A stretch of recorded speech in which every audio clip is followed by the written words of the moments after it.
Nach den Märklin-Modellen 3034 und 3037 habe ich mir der Vollständigkeit halber die 3039 bzw. die Baureihe 110 oder ehemalige E10 von Märklin herausgesucht. Diese wurde ab 1965 von Märklin auf den Markt gebracht und damit habe ich mich heute beschäftigt.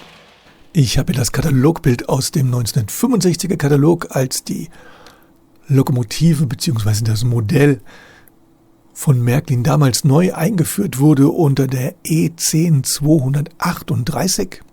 Das war sozusagen die erste Variante von Märklin. Diese wurde so gebaut von 1965 bis 1970. Und interessant fand ich ja noch den Text aus dem 1965er Katalog. Der da lautet, gegenüber den einfacheren Lokomotiven 3034 und 3037 wurde der Typ 3039 bzw. 3040 vollendet ausgeführt und wesentlich verfeinert. In nachstehender Tabelle sind die Unterschiede aufgezeigt. Und hier auf der rechten Seite in der gelb unterlegten Tabelle haben wir dann die Unterschiede der einfacheren Modelle 3034 und 3037. Erstmals jetzt hier in den Dachleitungen, die Isolatoren, Druckluft, Schnellschalter und Leitungen angegossen, Leitungen mit brauner Farbe nachgezogen. Und im Gegensatz dazu ist jetzt die neuere Ausführung der Modelle 3039 und 3040 sehr fein gestaltet. Eingesetzte Isolatoren tragen die aus stabilem Draht geformten Dachleitungen, Druckluftschnellschalter in absoluter Vorbildtreue als besonderes Teil aufgesetzt. Bei den Fenstern sind die Unterschiede in den älteren Modellen mit Xenonscheiben versehen und bei den neueren Modellen dann eingesetzte Fenster mit plastischen Rahmen und angedeuteten Scheibenwischern, Fensterrahmen silbern bedruckt. Bei der Beleuchtung bei den älteren Modellen das Dreilichtspitzensignal und bei den neueren dann Dreilichtspitzensignal, das mit der Fahrtrichtung umgeschaltet wird, sodass nur die beim Fahren vorn liegende Beleuchtung eingeschaltet ist. Imitierte Schlusslampen rot ausgelegt. Dazu habe ich dann gleich mal ein Special, aber vorher noch die Unterschiede der Beschriftungen, und zwar die älteren Modelle erhaben angegossen und mit Farbe ausgelegt und bei den neueren Modellen dann lupenscharf in Spezialverfahren aufgedruckt und abriebfest überlackiert. Und das Ganze wird dann hier durch die Abschlusssätze abgerundet, und zwar durch den erhöhten Aufwand bei den Typen 3039 und 3040 sind Modelle entstanden, die höchste Perfektion aufweisen und somit allen Ansprüchen genügen.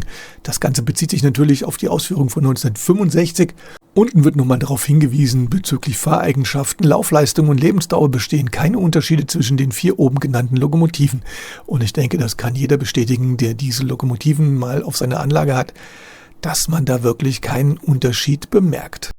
Und ich selbst habe dann 3 Varianten bzw. 3 Modelle dieser Lokomotive.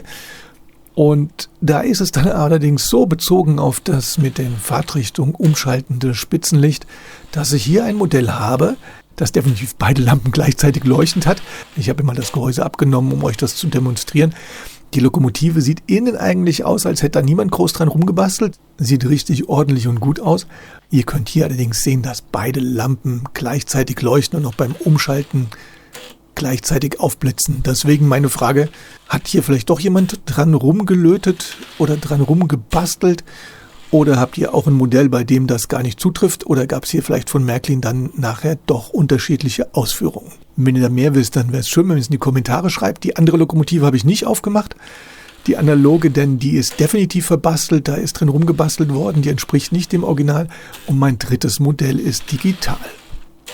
Und hier habe ich dann nochmal ein Originalbild von der ersten Ausführung noch mit der Beschriftung E10 238. Und von 1971 bis 1976 kam dann die nächste Variante heraus, dann umbeschriftet von der E10 auf die Baureihe 110 mit der Betriebsnummer 110 234-2. Die ganze technische Ausführung bleibt aber bei der Lokomotive gleich und es ist nur eine weitere Beschriftungsvariante. Und hier haben wir dann mein erstes Modell.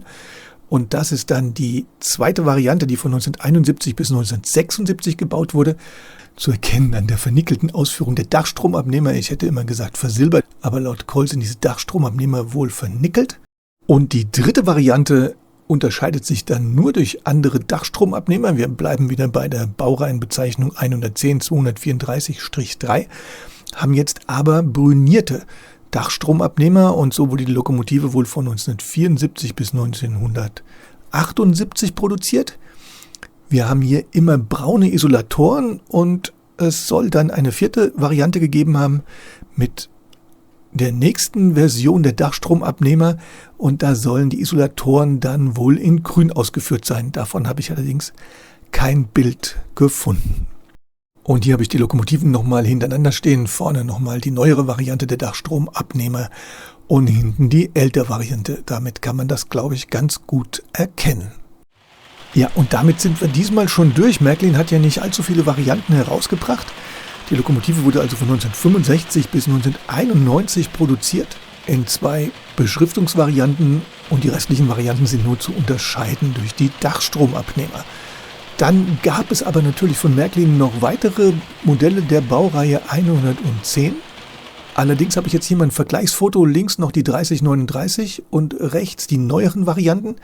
Und da kann man sehen, dass wir hier eigentlich eine neue Gehäusevariante drauf haben. Deswegen ist das nicht für mich eine weitere Variante der 3039, sondern für mich sind das jetzt eigentlich neue Modelle. Das heißt, wir haben jetzt hier seitlich die Belüfter ganz deutlich zu erkennen. Bei der alten Variante waren die immer abgerundet. Jetzt sind sie viereckig ausgeführt. Beim alten Modell haben wir so eine Art Dachrinne im oberen Bereich. Die ist jetzt auch beim neuen Modell komplett weggefallen. Der vordere Umlaufhandgriff unter den Fensterscheiben beim alten Modell ist jetzt auch nicht mehr da. Wir haben bei der neuen Lokomotive dann auch eine andere Pufferbohle und ich bin nicht ganz sicher, ich meine, dass auch die Tür beim neueren Modell jetzt etwas breiter ist. Da kann ich mich aber täuschen, da ich das neue Modell nicht habe. Da habe ich dann jede Menge Modelle gefunden und zwar als erstes eine 3340 in der neuroten Variante. Dann gab es blaue Versionen, einmal die 3344 in Blau. Dann gab es eine 34401 wieder in der roten Ausführung. Und dann habe ich noch eine 34402 gefunden. Allerdings das nur so mal der Vollständigkeit halber. Da gibt es wahrscheinlich noch mehr Ausführungen. Aber wie gesagt, für mich ist das dann eher ein Nachfolgemodell und hat nichts mehr direkt mit der 3039 zu tun. Und damit bin ich durch mit meiner Vorstellung der 3039.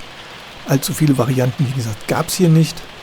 Und wenn jetzt irgendjemand mehr weiß zu dieser Beleuchtungsvariante, die laut Märklin ja die Fahrtrichtung immer das Licht umschalten sollte, dass jemand auch eine Lokomotive hat, die das nicht macht, dann wäre es klasse, wenn ihr mir das in die Kommentare schreibt. Das würde mich sehr interessieren, mit meiner Lokomotive hier vielleicht schon jemand herumgebastelt hat oder ob es da doch andere Varianten gab, bei denen das gar nicht zutrifft. Und das war es dann wieder von mir. Ich danke euch wieder fürs Zuschauen. Demnächst gibt es dann wieder mehr. Und bis bald.